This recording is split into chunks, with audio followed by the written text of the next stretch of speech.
Esta noche vamos a estar hablando sobre Moisés y la esperanza. La charla va a estar a cargo del padre, pero primero queremos mostrarles un poco qué es lo que hacemos en Misioneros Digitales para que ustedes se den una idea de todo lo que hacemos. No solamente es el material tan enriquecedor de las meditaciones del padre, la misa, sino hay mucho más y hay un grupo grande detrás. Entonces siempre nos gusta mostrar un poco lo que hacemos.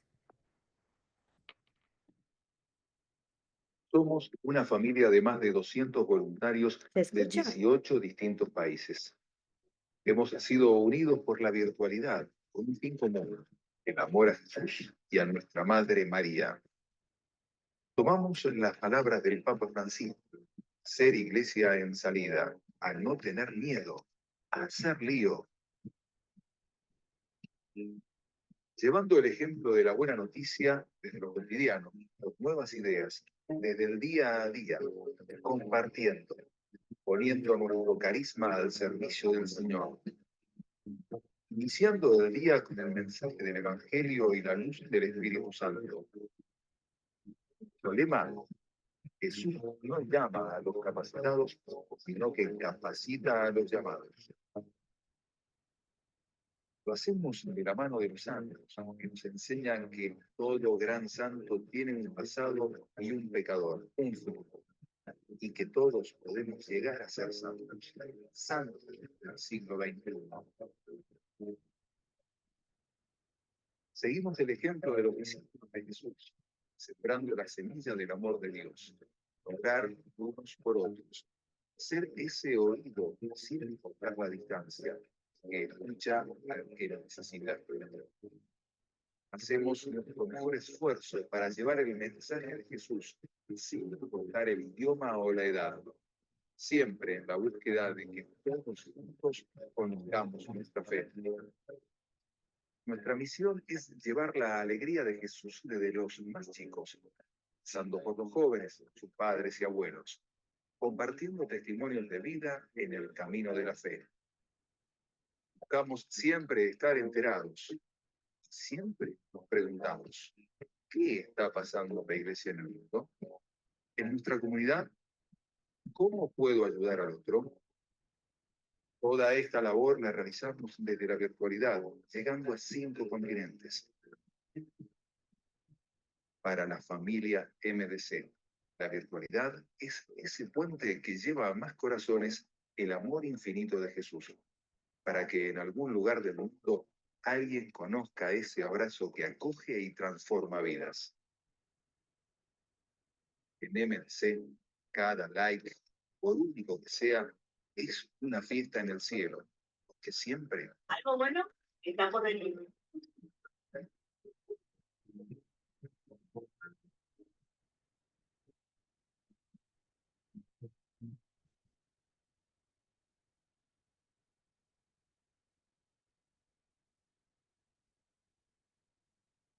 Como ustedes saben, todos los recursos de este seminario son para apoyar la obra que viene realizando el Padre en la parroquia, esa obra maratónica que comenzó hace un año, donde va por 7 distintas etapas, donde era crear nuevas aulas de catequesis, un salón principal, remodelar la secretaría parroquial, crear baños para las personas con capacidades distintas, hacer una modernización de la parroquia en estos más de 50 años que tiene. Y queremos mostrarles en qué va, para que ustedes vean todo el trabajo que ha realizado el padre en este año.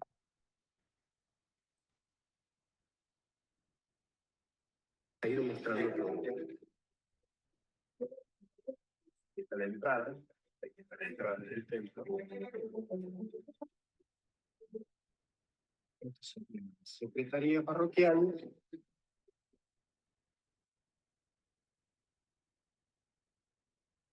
Y ahí porque hay que seguir mostrando cómo venimos laburando para empezar a construir.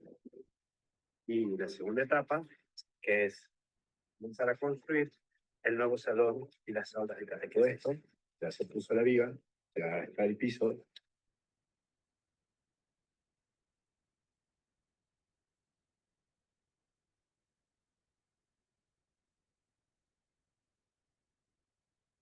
Y tendremos una nueva área. Acá tenemos otra vez, ya se está techando. Están poniendo las vigas.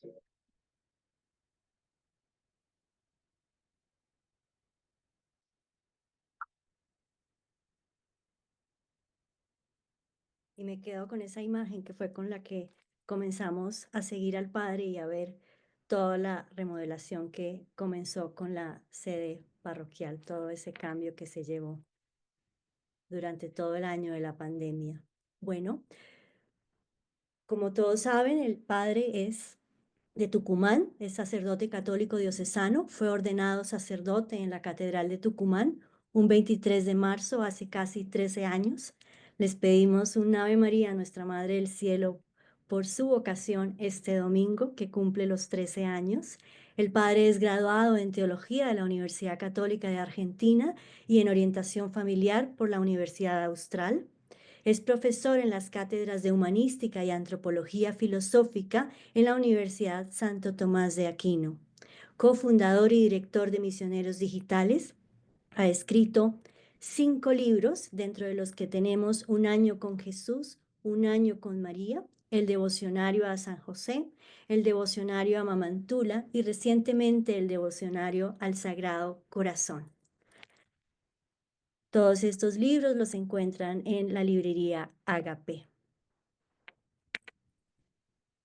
Bueno, padre, mil gracias por estar. Sé que ha sido un día complicado. Mil gracias por siempre tener tiempo para llevarnos de la mano de la formación en la vida católica. ¿Sí está? Sí.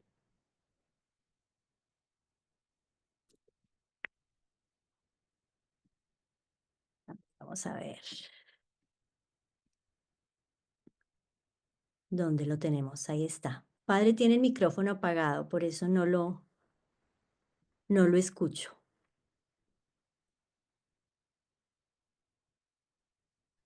Hola Margarita, un gusto para compartir con todos ustedes. Aquí estamos para comenzar esta nueva clase. Creo que me escuchan bien, ¿verdad? Creo que estamos en orden. Ustedes hagan la seña así si me están escuchando bien, para que eso me signifique que estamos en orden. Bueno, muy bien, vamos a comenzar con una pequeña oración. En el nombre del Padre, del Hijo y del Espíritu Santo. Amén. Ven Espíritu Santo, llena los corazones de tus fieles y enciende en ellos el fuego de tu amor. Envía, Señor, tu Espíritu para darnos nueva vida y renovarás la faz de la tierra. Oh Dios, que has iluminado los corazones de tus fieles con la luz del Espíritu Santo, No, al final danos a no discernir vino. y gustar Se del le mismo complicó. Espíritu y gozar de sus consuelos. Gloria.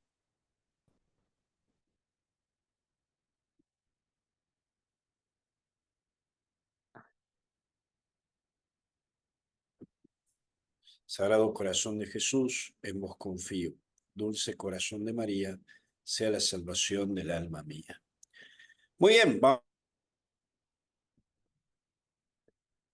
Se nos está apagando el micrófono, padre. Ahí a ya lo hablar. escucho. Sí, ya se escucha. Hola, hola, ¿sí? ¿Se me escucha bien? ¿O no? Sí, Sí, sí, sí, es que tenemos por ahí un micrófono abierto, se entonces corta. estamos Ahí revisando. estamos. Ya están todos ¿Me cerrados. escuchan bien? Se escucha, padre, perfecto. Mm, Ahí yo lo admito. Bien, perfecto. Entonces, vamos a trabajar con Biblia en mano y por ese mismo motivo yo lo que voy a hacer es trabajar con la Biblia del padre Alonso Shekel. El padre Alonso Shekel es un poco el punto de trabajo que vamos a tener hoy en la formación concretamente. Vamos a ver algunos pasos. En primer punto, vamos a hablar del Pentateuco. Pentateuco significa concretamente 5. Serían los primeros 5 libros de la Sagrada Escritura, primeros 5 libros que nos van a dar una formación dentro del ámbito religioso. Entonces, ¿qué significa Pentateuco? Los primeros 5 libros de la Biblia. Ahora bien, ¿por qué vamos a hablar de los primeros 5 libros de la Biblia? Porque es un todo. Estos libros son uno de los últimos libros escritos para la Sagrada Escritura. Y esto es muy interesante que lo tengan en cuenta. Cuando estamos hablando de los primeros 5 libros de la Biblia, Génesis, en primer lugar, segundo lugar, Éxodo, tercero, Levítico, cuarto, Números y quinto, Deuteronomios, repito, Génesis, Éxodo, Levítico, Números y Deuteronomios, son los primeros 5 libros de la Biblia, pero sin embargo son uno de los últimos libros de la Biblia. ¿Por qué?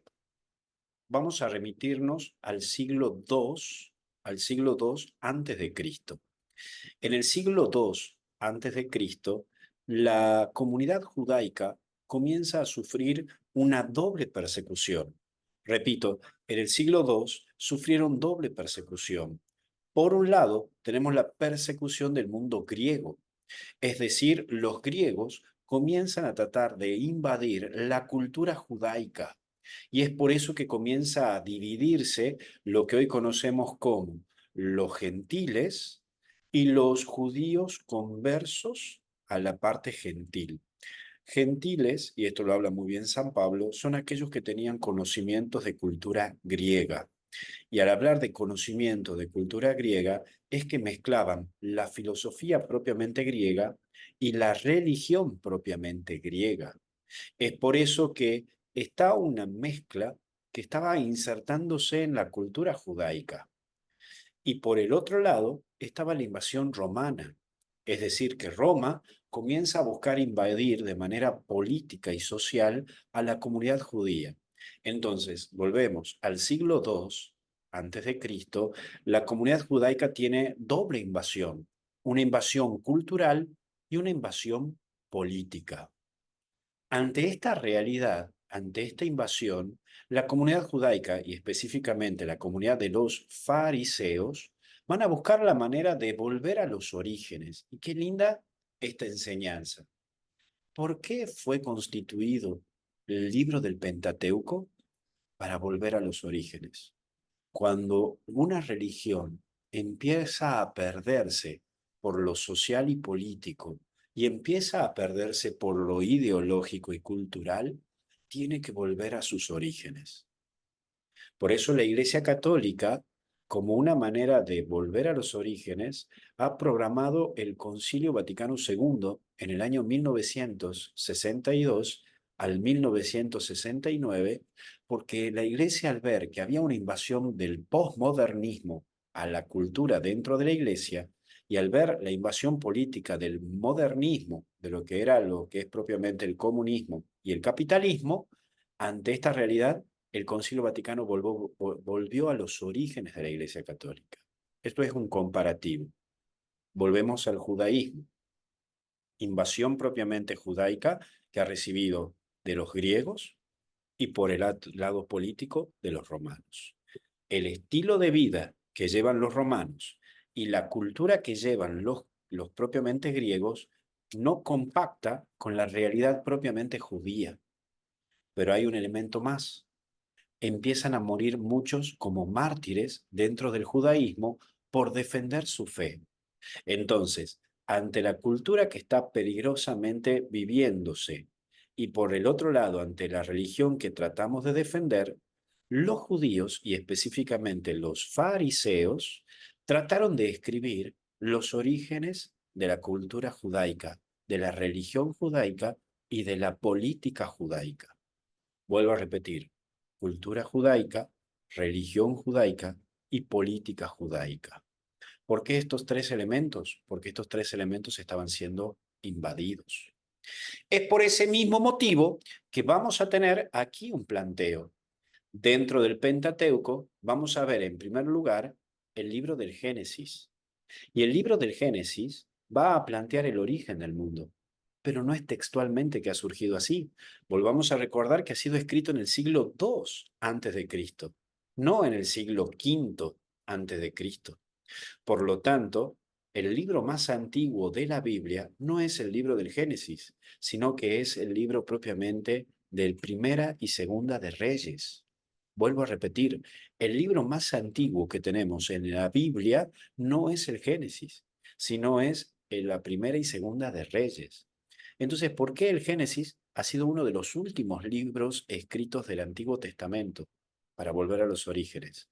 Por eso, en el capítulo 1, capítulo 2 del libro del Génesis, te habla del origen del mundo y el origen del hombre, pero desde distintas visiones. Desde la visión propiamente farisea, comunidad yavista, comunidad eloísta y comunidad propiamente farisaica.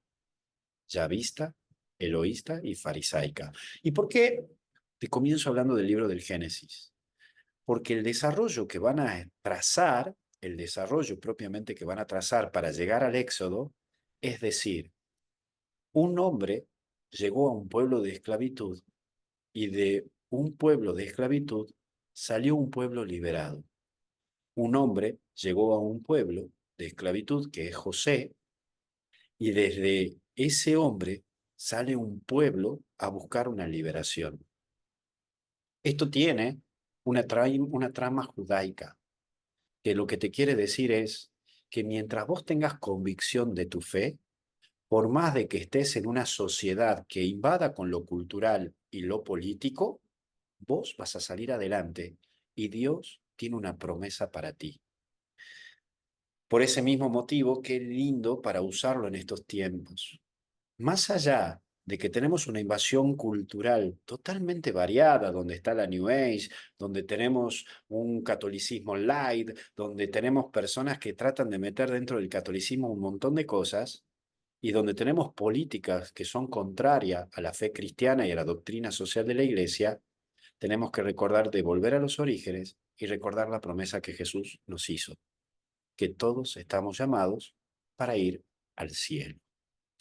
Vamos a pasar a la siguiente diapositiva, por favor, Margarita.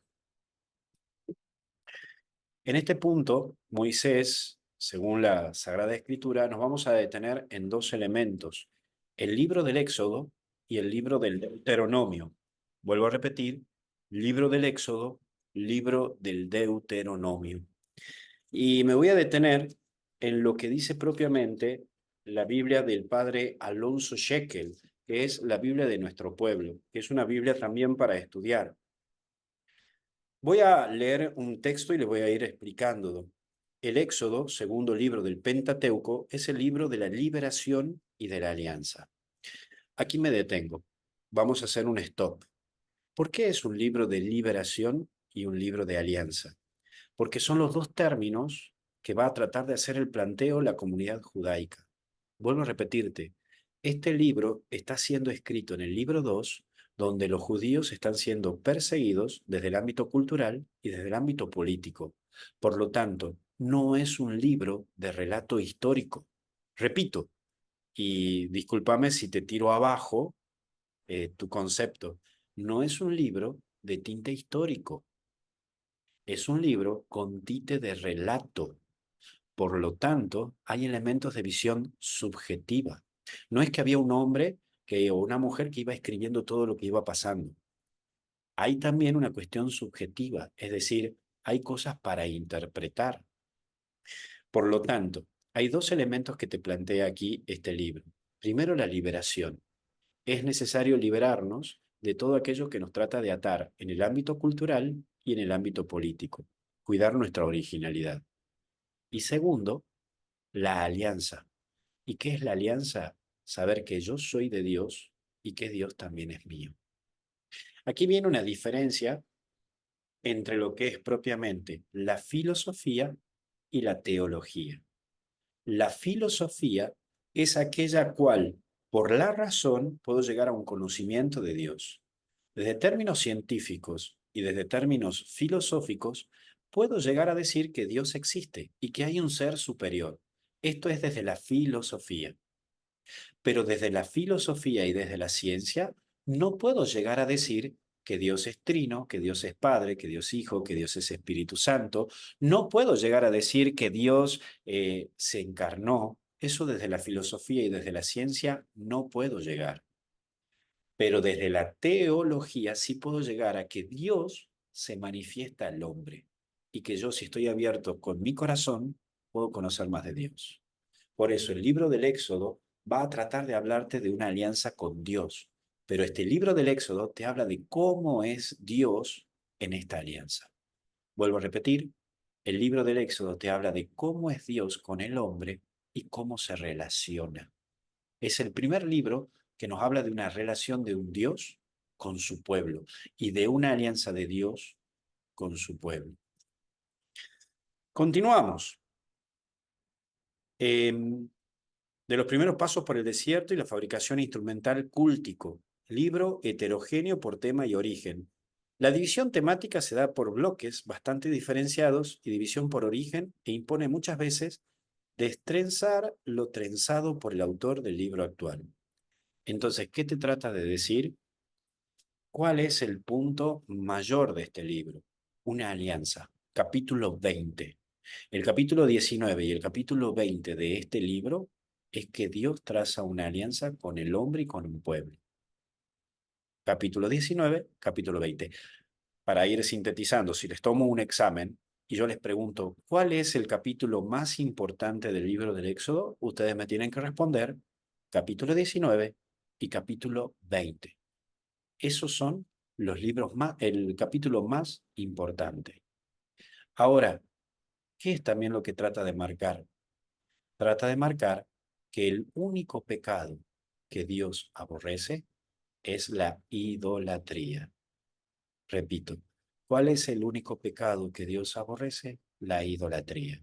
Por eso en el capítulo 20 y capítulo 21 vamos a ver que después de esta relación de amor que tiene Dios con su pueblo, aparecerá que el pueblo, mientras espera a Moisés, idolatra un becerro. ¿Y por qué idolatra un becerro?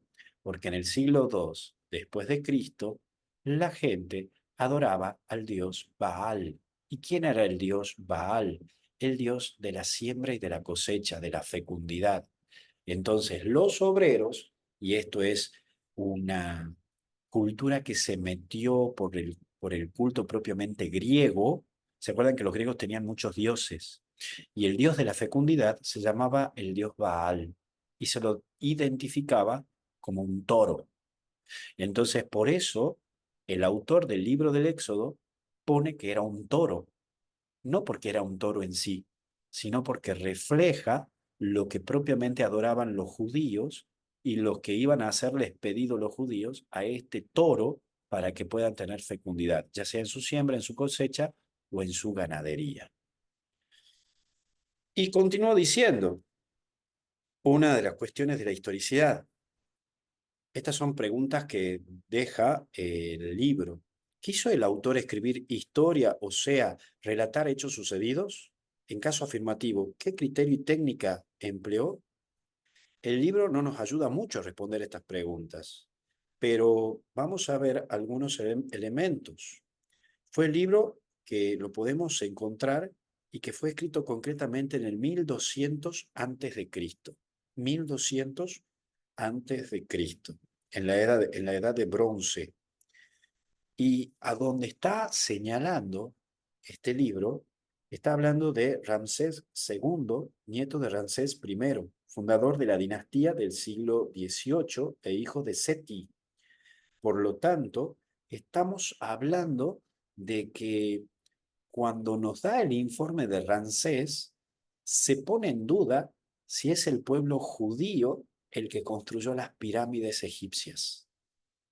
Pero el autor del siglo II te quiere decir que el pueblo estuvo tan esclavizado que los hicieron hacer trabajos que solamente lo puede hacer Dios, o trabajos que son inhumanos.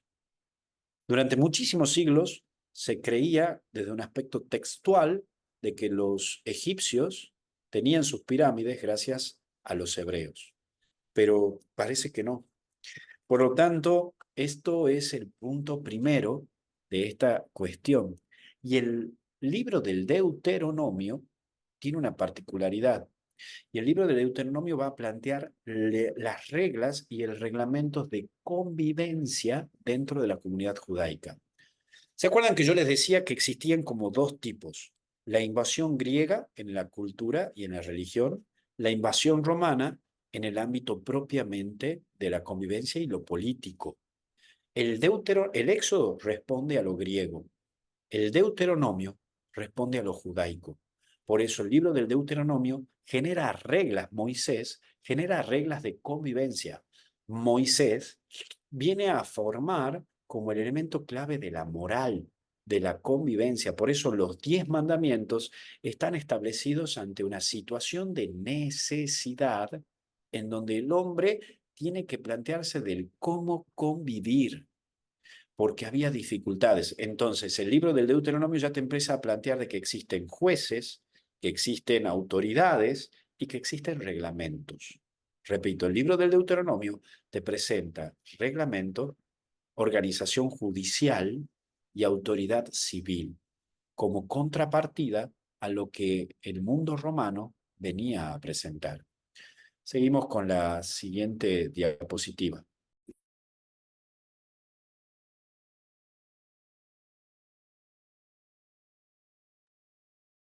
Aquí vemos que presenta yo estaré contigo. Qué lindo el término que es yo estaré contigo, le dijo a Dios, y esta es la señal de la que soy lo que te envío. Después de que haga salir de Egipto al pueblo, ustedes darán culto a Dios en esta montaña. El libro del Éxodo, capítulo 3, versículo 12 al 14, es el elemento central que tenemos en la Sagrada Escritura. Porque el término primero que vamos a escuchar es el término Yahvé. Yahvé, que significa yo soy el que soy.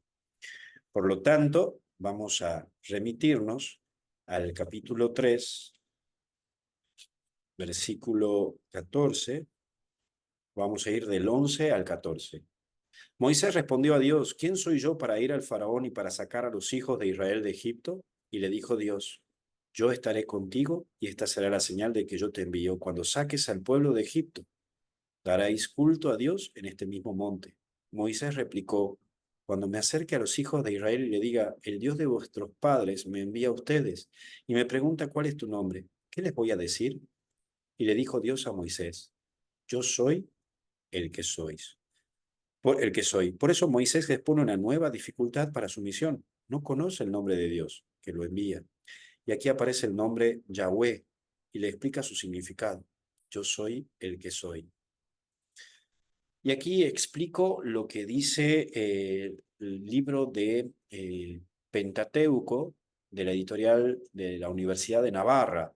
Va a decir, según la tradición que recoge Génesis, capítulo 4, 26, un nieto de Adán, Enós, fue el primero en invocar el nombre del Señor, Yahvé. De este modo, el texto bíblico deja constancia de que una parte de la humanidad conoció al verdadero Dios, cuyo nombre será solamente manifestado a Moisés. Los patriarcas invocaban a Dios con otros nombres que provenían de atributos divinos, como el Omnipotente. Algunos nombres propios que aparecen en documentos muy antiguos dan pie a suponer que el nombre Yahvé era conocido desde hacía mucho tiempo. El relato de la revelación del nombre divino es importante en la historia de la salvación, porque con él Dios será invocado a lo largo de los siglos. Sobre el significado Yahvé se han propuesto muchísimas soluciones que quizá no se excluyan unas a otras. Lo más importante son lo que Dios muestra en cada episodio. Por lo tanto, el capítulo 3, versículo 11 al 14, nos va a detener en la esencialidad de que hay un Dios que se manifiesta a un hombre. Por lo tanto, el término Yahvé es un término que está tomado tanto de la cultura judaica, de la cultura propiamente católica, pero dentro de la cultura judaica tenemos 3 elementos. Primero, la cultura judaica que habla del término Yahvé, que significa yo soy el que soy, pero una cultura judaica que no lo menciona porque sería faltarle el respeto a Dios de llamarlo yo soy el que soy. Es como que una parte de los judíos dice, no voy a mencionar Yahvé porque es como que le estuviera diciendo, che Dios, y lo estaría poniendo al mismo lugar conmigo. Entonces, nunca voy a decir ese nombre porque es un nombre innombrable porque está superior a mí. Por lo tanto, esta primera rama de judíos, que se llaman los yavistas, lo llaman Adonai. Y Adonai significa el Señor, que solamente queda establecido para cuando menciono a Dios. Por eso este primer término se llama Adonai. Hay un segundo término, que la segunda cultura propiamente hebrea lo van a llamar Elí en vez de Adonai o de Yahvé, Elí o Eloí. Por lo tanto, era otra cultura que también lo llamaban así a Dios. Vuelvo a repetir, estoy hablando del 1200 antes de Cristo, muy cerca de que Cristo nazca, cuando se escribió este libro. Por lo tanto, ya había otras culturas que hablaban así de Dios. Algunos lo llamaban Yahvé, otros lo llamaban Elí o Adonai. Por eso, cuando le preguntan a Jesús, ¿tú quién eres? Jesús responde, yo soy el que soy, o yo soy. ¿Vieron cuando dice yo soy el camino, la verdad y la vida? O yo soy el buen pastor, yo soy la puerta. Ustedes lo entienden de esta perspectiva porque lo traducen al castellano, pero en las traducciones originales, Jesucristo dice Yahvé. Por eso se enojan los judíos y dicen, ¿tú eres Dios? Tú lo has dicho. Porque él dijo Yahvé. La misma palabra, la misma expresión que Dios le dijo a Moisés. Primero les decía Yahvé. Segundo, Eloí o Elim o Elohim. Por eso mismo, de ahí viene que cuando Jesús fallece en la cruz, antes de fallecer dice, Elí, Elí, lema sabactani. Dios mío, ¿por qué me has abandonado? Es otra manera de llamarlo a Dios. Primera manera, Yahvé, que se denomina Adonai, Elohim o Elí, que es también llamado Dios, y hay una tercera corriente. Y la tercera corriente es el que es. Por lo tanto, esa tercera corriente se lo denomina Jehová, o como conocemos actualmente, Jehová. Yahvé, Eloí, Jehová. Son los tres elementos o los tres términos que se usan para mencionar a Dios. Pasamos a la siguiente diapositiva, por favor. El llamado y la misión de Moisés, la zarza ardiente y el éxodo, es el primer elemento que acabamos de ver. ¿Y por qué usamos el término llamado y misión? Porque Dios llama a una persona limitada. Es decir, que Dios se valió de elegir un pueblo pequeño e inútil. Recordemos que el pueblo de Israel, o la comunidad judaica, era una comunidad que también tenía debilidades y en donde había mucha gente que tenía dificultades físicas. Por eso, cuando Moisés dice, no sé hablar, es porque Moisés tenía una particularidad física. ¿Saben qué era? Era tartamudo. Al ser tartamudo, lo que está tratando de manifestar el escritor es que Dios te llama no por tus capacidades, que incluso con tus límites humanos y físicos, Dios hace grandezas. Vuelvo a repetir, Dios elige un tartamudo porque no se fija en tus grandes posibilidades y capacidades, sino que incluso con tus límites humanos y personales, Dios puede hacer grandezas. Y la misión que Dios le da a Moisés de liberar al pueblo, lo que está diciendo al judío del siglo II es que tenemos la misión de salir como pueblo adelante y no nos dejemos humillar por otro pueblo, ni someter por otro pueblo, ni dejemos que una cultura invada a nuestra cultura, porque somos una religión que tiene su propia cultura, su propio lenguaje, su propio Dios. Pero hay un tercer elemento. Primero te decía el llamado, que Dios llama a un tartamudo. Segundo, te he hablado de una misión para que no nos dejemos invadir por otra gente, sino que nosotros tenemos que generar el poder mostrar una cultura nueva. El tercer elemento es la zarza. ¿Y por qué la zarza? Es muy curioso. Qué interesante lo que el autor trata de interpretar aquí. La zarza es el único árbol que no genera frutos. Y es más, ¿y por qué dice la zarza ardiente? Porque es muy curioso. Porque cuando en el mes de, bueno, aproximadamente julio, agosto o junio a agosto, es tanto el calor que hace en Medio Oriente que el calor pasa y supera los 45 grados. Y cuando hace tanto calor en Medio Oriente, las zarzas se queman, se incendian solas. Entonces, ¿por qué pone el autor la zarza? Primero, porque no da frutos, es un árbol que no genera frutos. Y segundo, porque es fácil de quemarse. Entonces, ¿qué es lo que te quiere decir el autor? Que Dios puede usar a una persona que no genere nada y hasta incluso que sea una persona que cuando hay momentos difíciles se quiere ir. Y la cuarta es el éxodo. Éxodo significa salida, escape. Dios te invita a que te escapes de aquello que no hace bien a tu cultura y a tu religión.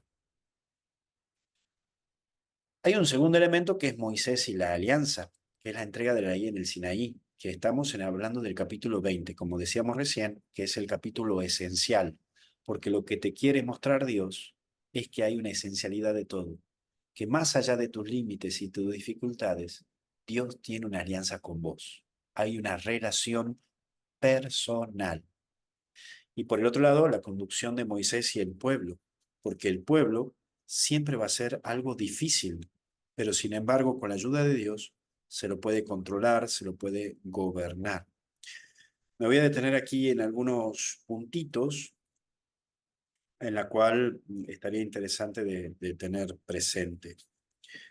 En primer lugar, voy a darte algunos elementos para cuando leas el libro del Éxodo. En primer lugar, la salida de Egipto del capítulo del 1 al 8, al 18, en donde primero vemos, y aquí hay unas 6 partes, primero comienza hablándote de la vida de la tribu de Egipto, cómo era la situación de Egipto. En segundo lugar, los capítulos contienen el relato de la vocación de Moisés, que abarca desde la niñez en la corte de Egipto hasta la primera entrevista con el faraón, en donde aquí vamos a ver a Aarón como el portavoz. Recordemos que presenta la situación de la tartamudez de Moisés, por lo tanto aparece Aarón, un personaje que habla de la cultura sacerdotal. ¿Y qué es lo que presenta Aarón? Que Dios elige a cada uno, pero también necesitamos de mediadores. Y Dios elige dentro del pueblo personas que medien y que digan lo que Dios quiere decir y que le pidan a Dios lo que el pueblo le quiere decir. Por lo tanto, Aarón representa al orden sacerdotal. Vuelvo a repetir, posiblemente no haya sido una persona que en sí haya existido, pero en la figura de Aarón está la figura sacerdotal, el mediador. En tercer lugar, primero te decía la narración de cómo comienza el pueblo. Segundo, te decía la situación del personaje de Moisés en sí. Tercero, las plagas, que son los 5 capítulos siguientes. Entre eso, la agua del Nilo enrojecida, la profusión de las ranas, la invasión de los mosquitos. Con las 3 siguientes, las plagas de los tábanos, la epidemia del ganado y las úlceras. Por lo tanto, lo que te está tratando de decir aquí el libro del Éxodo a través de Moisés es que Moisés tiene que enfrentar momentos dolorosos y difíciles. No porque seas un creyente en Dios, todo te irá bien. Esto es curioso, ¿no? Porque muchas veces uno dice, ay padre, ¿por qué me pasa esto a mí? Yo rezo todos los días, voy a misa. ¿Y por qué me pasa esto? Bueno, te va a pasar. Cuarto, unida a la última plaga aparece la normativa de la Pascua, la celebración de los ácimos. Es decir, todo lo que implica a la preparación de la Pascua y el detalle de la Pascua. Por eso en la cuarta parte, desde el capítulo 5 en adelante, lo que se te va a presentar es cómo Moisés da las instrucciones de cómo vivir la Pascua, cómo tiene que ser el pan, cómo tiene que ser el vino y cómo tiene que ser la ceremonia. Que desde ahí nosotros los católicos la tomamos para celebrar la misa. La hostia que usa el sacerdote es el pan ácimo de los judíos. El vino que usa el sacerdote para misa es de la misma manera que usan los judíos, porque se basa en este libro del Éxodo y la manera de comerlo.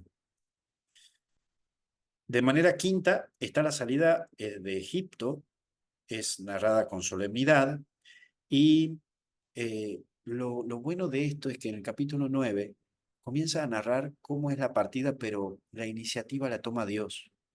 No es un elemento popular que el pueblo le pide a Moisés. Es Dios quien le pide a Moisés para que el pueblo salga a su liberación. Y esto es muy importante porque aquí hubo una mala interpretación en el año 1972 al 1979 a través de un autor llamado Leonardo Boff.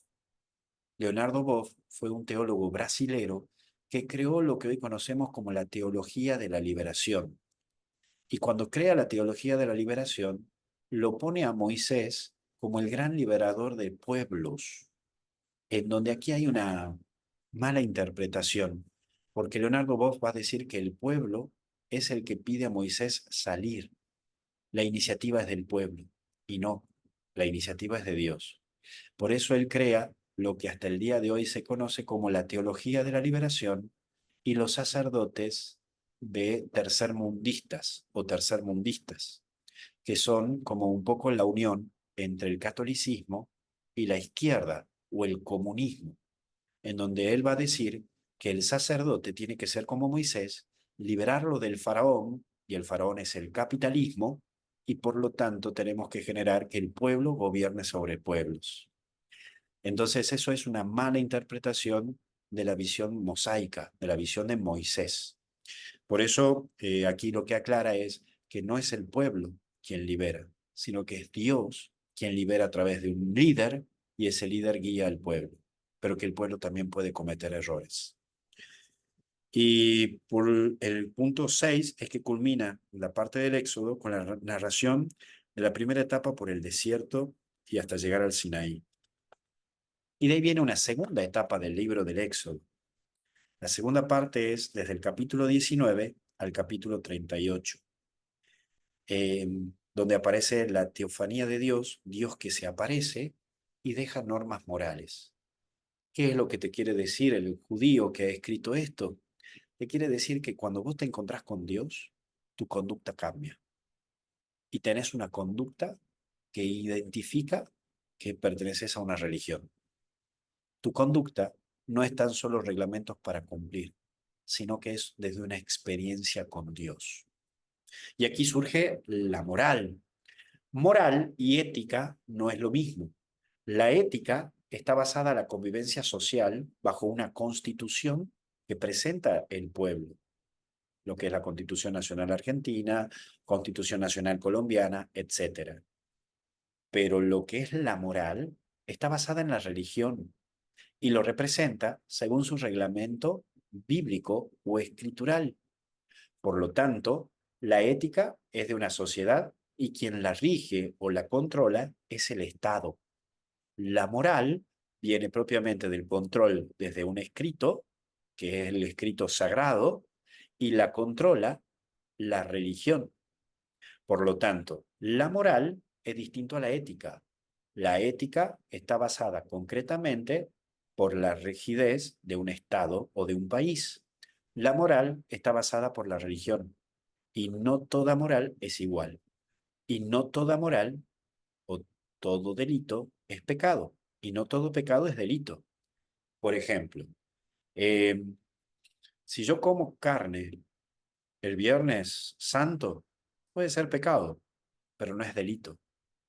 Si yo como jamón crudo o jamón, y no es pecado para mí porque soy católico, pero si fuera judío, sí sería pecado. Entonces, la moral está basada en tres escrituras.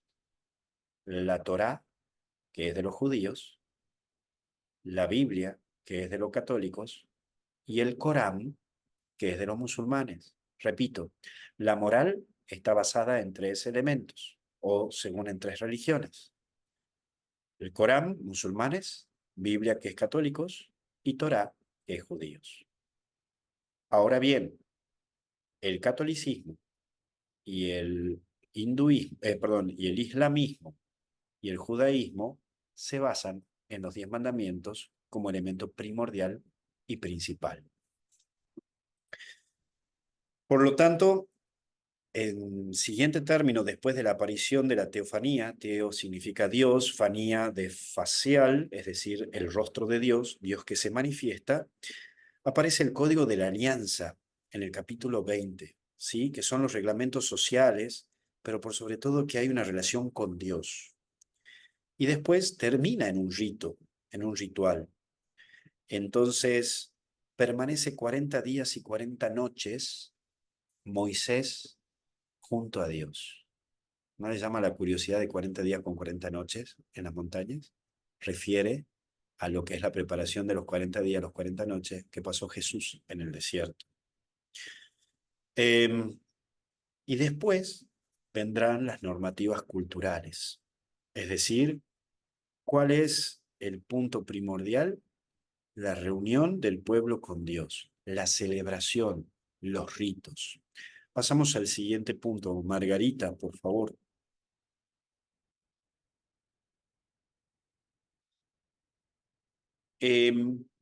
Dejando de lado un poco la parte bíblica o la parte propiamente en sí histórica bíblica, pasamos a ver tres términos desde la visión postmoderna.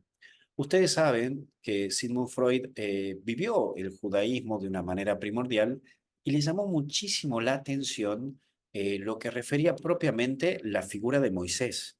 Así como yo les decía que en el caso del catolicismo se dejó una mala experiencia y una mala interpretación de Moisés por Leonardo Boff, que planteaba que se tenía que tomar a Moisés como un libertador de izquierda.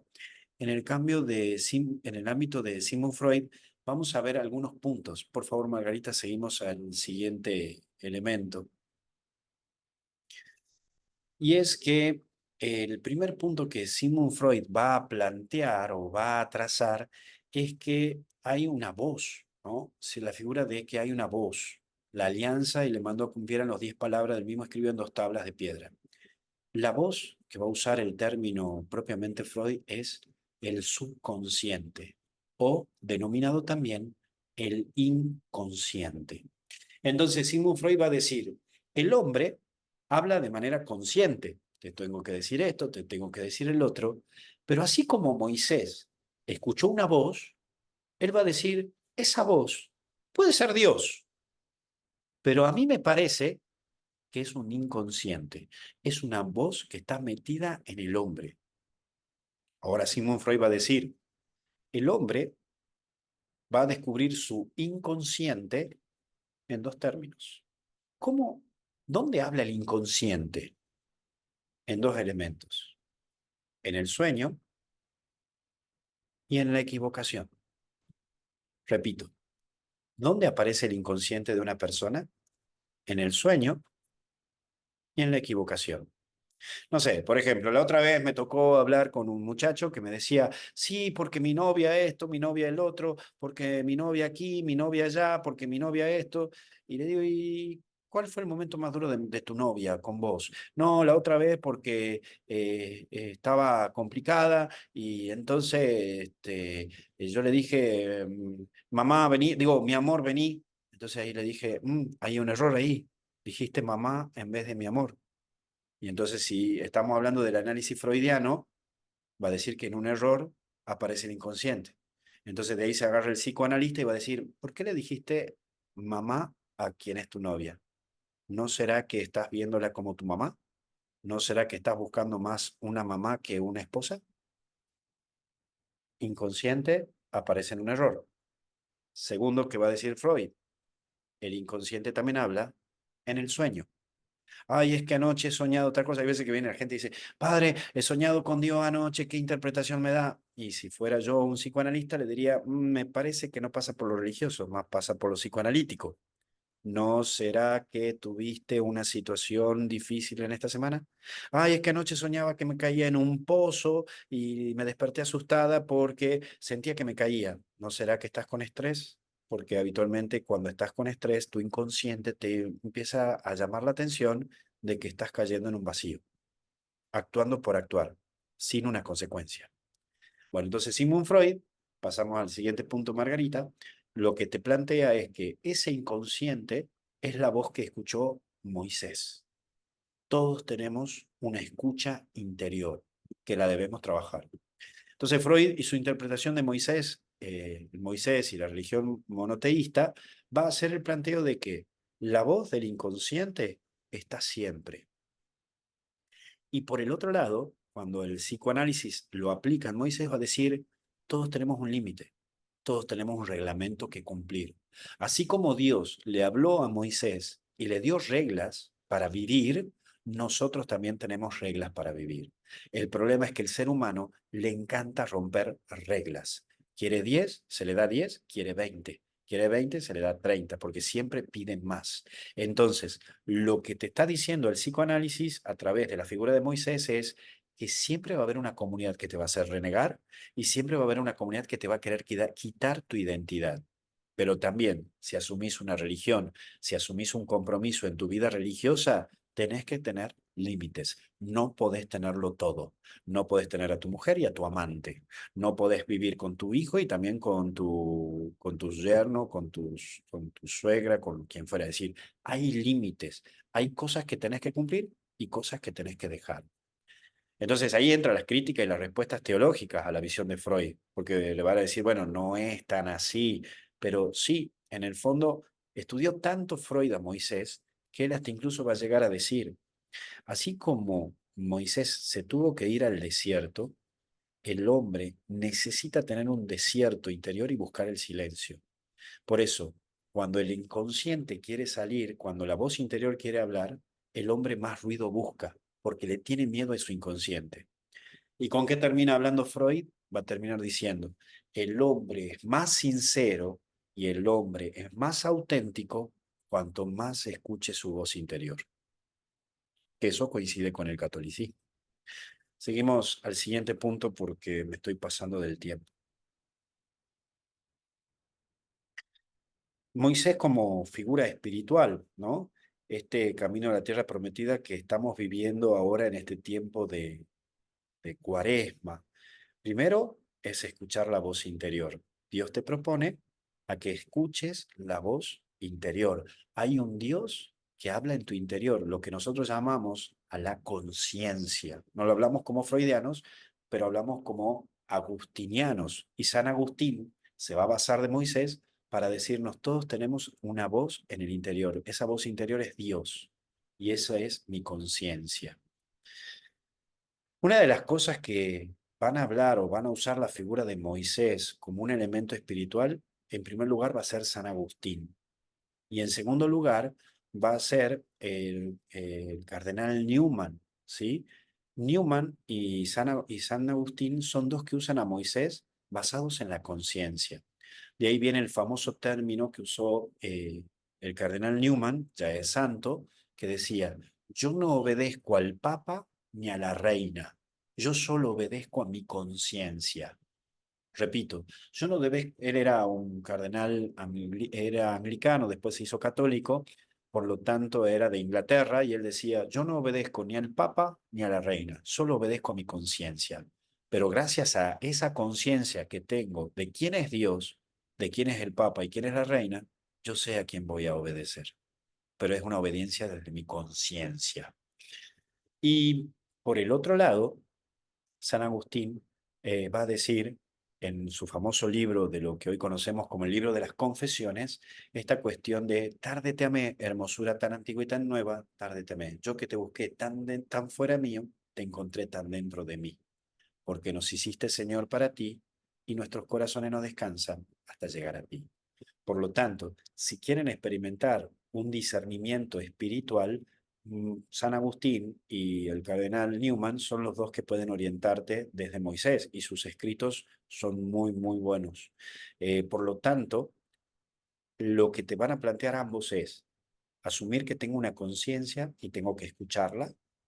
Segundo, que tengo que hacer un camino interior, pasar por un desierto. Tercero, descubrir qué es lo que Dios quiere de mí. Cuarto, siempre voy a sufrir por la gente que está a mi alrededor. Y quinto, recordar que mi alianza con Dios es personal, no comunitaria. Dios me ha elegido de manera personal, no comunitaria. Vamos al siguiente punto, Margarita, por favor. Entonces, lo que Dios te propone es que Dios nunca nos va a desamparar. Por eso el libro del Deuteronomio 31:6 nos recuerda que así como Moisés dudó, y aquí viene lo curioso y Lo triste de esto, obviamente, que en una hora no podemos presentar todo, pero qué curioso. Moisés en el momento final de su vida dudó y por esa duda no pudo entrar a la tierra prometida. Entonces, ¿qué es lo que quiere dejarte el autor del libro del Éxodo? Que no tenés que dudar nunca de Dios. Y cuando llegues a dudar, mira para atrás y mira todo lo que lograste hacer con Dios en tu vida. Y si miras todo lo que lograste hacer con Dios en tu vida, vas a recordar que hay un Dios que está al lado tuyo. Por lo tanto, lo que te invita es que mantengas la memoria, que recuerdes todo lo que te tocó vivir, que recuerdes que hay un Dios que está al lado tuyo y que hay cosas concretas hechas con Dios. Volvé a recordar lo que lograste con Dios. Volvé a cosas concretas cuando dudes, porque puedes perderte lo hermoso de la vida, la eternidad. Vamos al siguiente punto, Margarita. Por ese mismo motivo, el planteo que hoy Dios también nos genera a través del libro del Éxodo es que el desierto, como prueba de fe y purificación, todos pasamos un momento de desierto, todos, ustedes y yo. Moisés es guía y mediador entre Dios y su pueblo, y esto es desde aquí donde nos basamos, que nosotros somos cada uno elegidos por Dios y hemos sido consagrados por Dios. Por eso, cuando el Concilio Vaticano II plantea de los laicos consagrados, bautizados que se consagran a Dios, muchos no estaban de acuerdo con ese término, porque el solo hecho de que vos ya sos bautizado, ya estás consagrado a Dios. Pero bueno, eso es un planteo teológico. Y la tierra prometida y la esperanza en las promesas de Dios es algo que siempre va a estar. Siempre tenemos que recordar, y por eso en este año jubilar, tenemos que recordar que hay una promesa. Dios está con nosotros y Dios te promete la eternidad, el cielo. Nosotros tendremos un camino hacia el cielo. Bien, vamos a las preguntas. Creo que me he extendido demasiado, pero bueno, vamos a algunas cuantas preguntas que tengan de esto. Y los invitamos a que nos vayan escribiendo las preguntas y ya las vamos consolidando. Mientras tanto, me quedo con una. ¿La separación del Mar Rojo, padre, es un simbolismo o es un hecho real? Bueno, ahí está el punto de lo que veníamos hablando, de que obviamente que estos son estudios teológicos, pero desde la teología se habla de que es un hecho simbólico, en donde lo que te manifiesta es que para el pueblo de Dios no hay nada que lo pueda detener. Cuando Dios está, todos los caminos se te abren. Cuando vos realmente confías en Dios, todos los caminos se te abren. ¿Por qué? Porque Israel estaba invadido por el mundo y la cultura griega que estaba acá y la cultura romana que está acá. Entonces, no se pueden escapar por ningún lado porque si se metían para este lado, la cultura griega los comía. Y si iban para este lado, el mundo romano también los comía. Pero sin embargo, podían salir adelante mientras recordase quiénes eran ellos, Ok, sabiendo que hay que estar con ellos. Pero sí, durante muchos tiempos se ha malinterpretado esto y muchos creían que era textualmente así. ujú, ok. ¿Y de qué manera se prefigura a Jesucristo con Moisés? Todas, Y todas. Juan el Bautista, ¿cómo se une a ellos? Juan el Bautista, obviamente que es tomado casi como, ¿cómo les podría decir? Como el acompañante de Jesús, pero así también está prefigurado como Josué. Es decir, Ujú, así como Josué entra a la tierra prometida porque Moisés no pudo entrar, entonces Juan es el que prepara el camino para que entre Dios a este mundo, es decir, el Hijo de Dios a este mundo. Por eso es muy interesante porque, claro, estamos hablando de que el siglo II escriben los orígenes del hombre, del mundo y del pueblo de Israel y tiene los elementos casi similares como preparativo y prefiguración a lo que vamos a vivir con Jesús de Nazaret.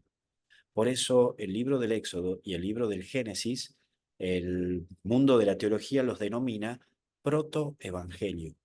Protoevangelio significa la anticipación del evangelio en el Antiguo Testamento.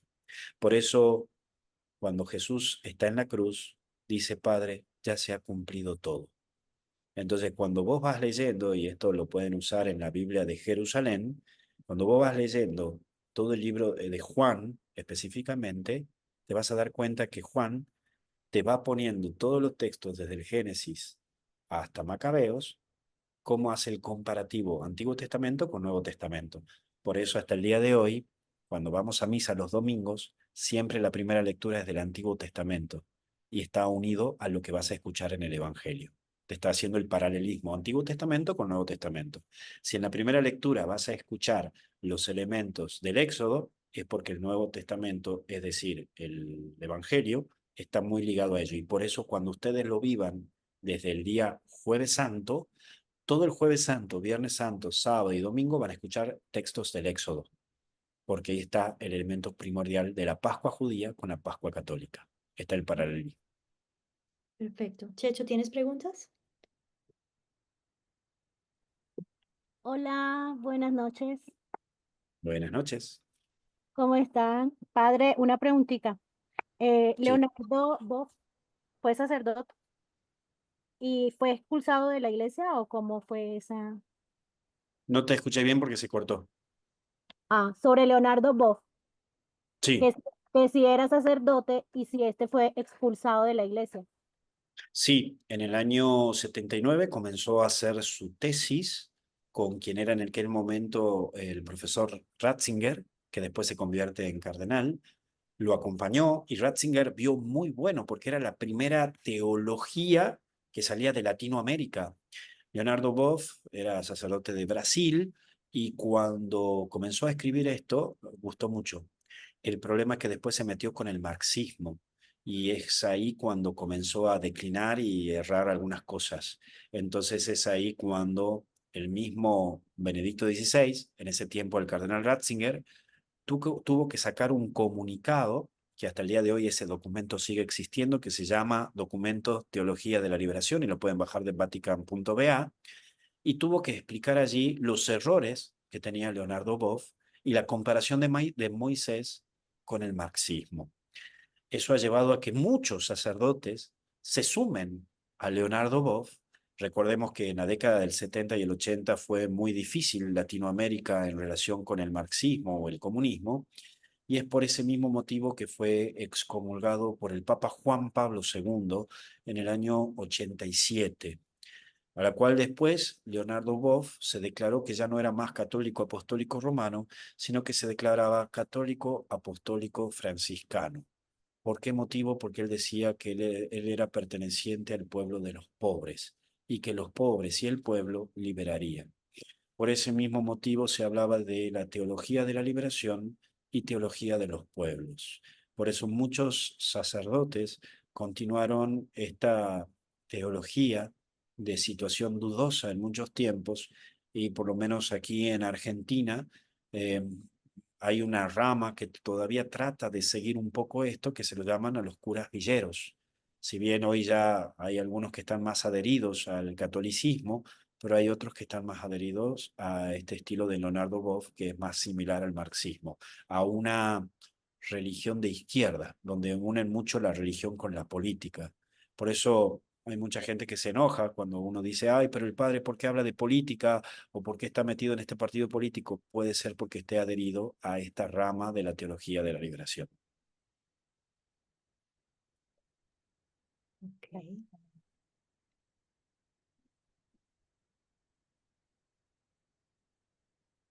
¿Alguna otra pregunta?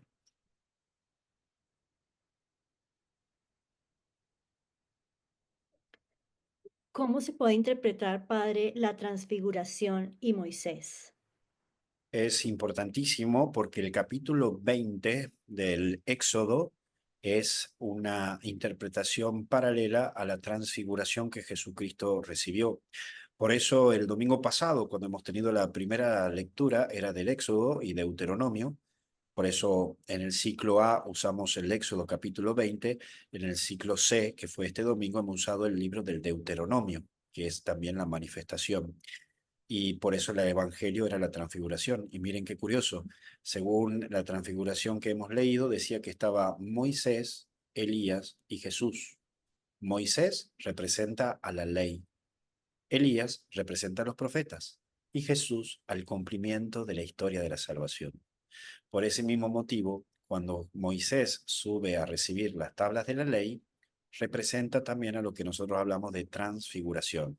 Trans, cambiar de rostro, figura, el rostro, ¿no? Por ese mismo motivo, hasta el día de hoy, los monjes benedictinos, trapenses, usan una capucha en honor a lo que pasó con Moisés. Porque así como Moisés se transfiguró su rostro y nadie lo podía ver, el orante, es decir, el monje cuando ora, tiene que taparse porque habla con Dios. Eso representa.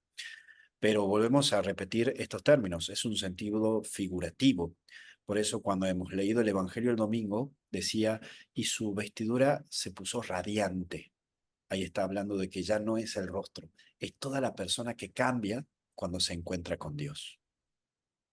Perfecto. Bueno, tenemos espacio para dos últimas preguntas.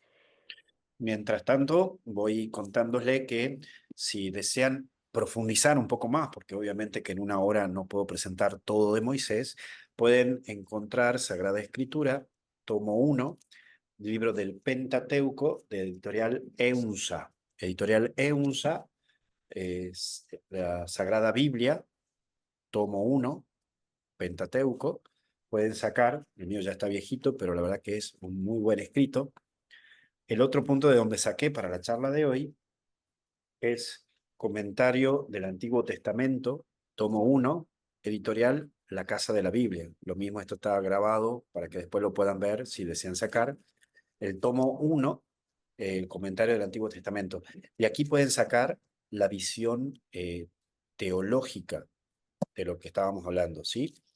En cambio, aquí pueden sacar la cuestión histórica, ¿sí?